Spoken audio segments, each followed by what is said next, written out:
अदिनिया लगाण वर्षारे नष्ट हो जाइछि पाचिला धान। बिलरे पानी भितरे बतुरी जाइछि धान गछ।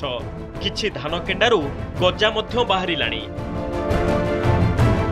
आउ सेही धानरू किछि पाइबा आशारे किछि धानकू चासी काटी आनी गाँ दांडरे खरारे सुखाउचंती। एही दृश्य हेउछि ढेंकानाल जिला मंगलपुर पंचायतर नढ़नपुर गाँर। मंगलपुर सहित जिलार 8टी जाक ब्लॉकर स्थिति एहीपरी। उजुड़ा धान को नहीं चाषी एबे करिबे कोन ताकू नहीं चिंतारे। जिले में मंडी खोलिबा नहीं कोनोसी सठिक सूचना नथिबा बेले सरकारक धानर मान किपली रहिबो ताहा स्पष्ट होई पारि नाही। सेपटे खाउटी जोगाण मंत्री प्रतिक्रिया चाषी मानक निद हजाई दैछि। एफएक्यू मानर धान नहेले मंडी धान नेबो नाही बोली सफा सफा कहि दैछंती मंत्री। जहाकु नहीं एबे उजुड़ा धान को रखी चाषी करिबे कोन बोली प्रश्न करिसंती।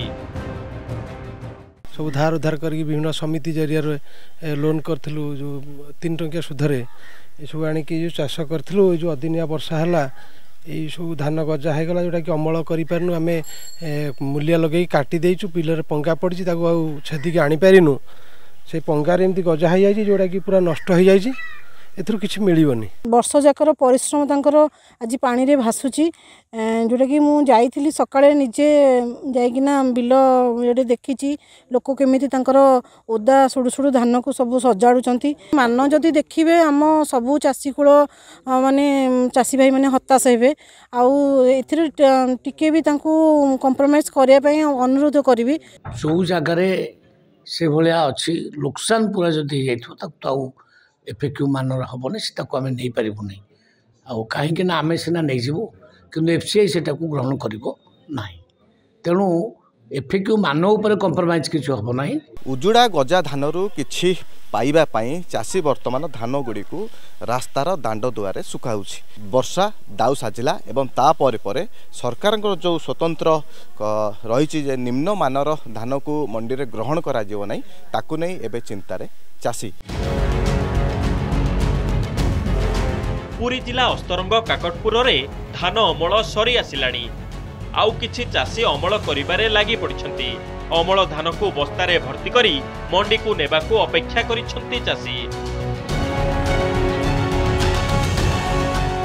धान मंडी खोली नथिबारु अमल करी मध्य कोणार्क अंचलर चाषी धान बिक्री करि पारि नाहंती। धान बिक्री कले ऋण सुझिबे चाषी।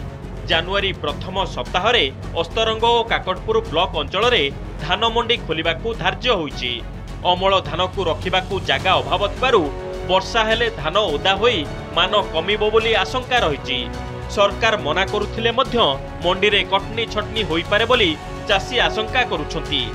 मंडी खोलिबारे विलंब हेले परिबा चाष पई बेगुनिया बस्त अंचलर चाषी व्यवसायी को सस्तारे धान बिक्री करबाकू बाध्य हेबे। यथाशीघ्र धान मंडी खोलिबाकू चाषी माने दाबी करिसंती। बाहर ऋण आनिक आम चाष कर आपको बिकिले पुणी पुणी खरीफ फसल आरंभ कर बाध्य हो मंडी जेहेतु न खोलुची आज काली होगा 2 मास आम बाध्य हो बाहर बेपारी क्रय कलु। सरकार जो नीति नियम निर्धारण करते तार किसी चाषी मैंने उपकृत हो पारना।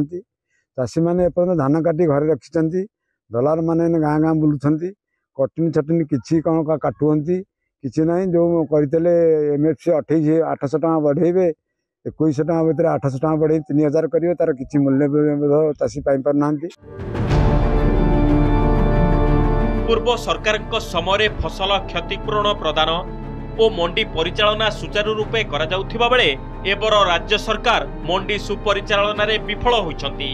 सेपटे लगाण वर्षा रे क्षतिपूरण प्रदान और मंडी रे धान बिक्री को नहीं चाषी कूल चिंतार रही। ऋण करी चाष करथिबा चाषी ऋण सुझिबा पई चिंतार थिबा बेले गाँ गाँ रे सक्रिय धान बेपारी अल्प दर रे किणुछंती धान। केबे खोलिबो धान मंडी चिंतारे उपकूल अंचलर चाषी। काकटपुर मानस खंडवाल, नंदीघोष टीवी।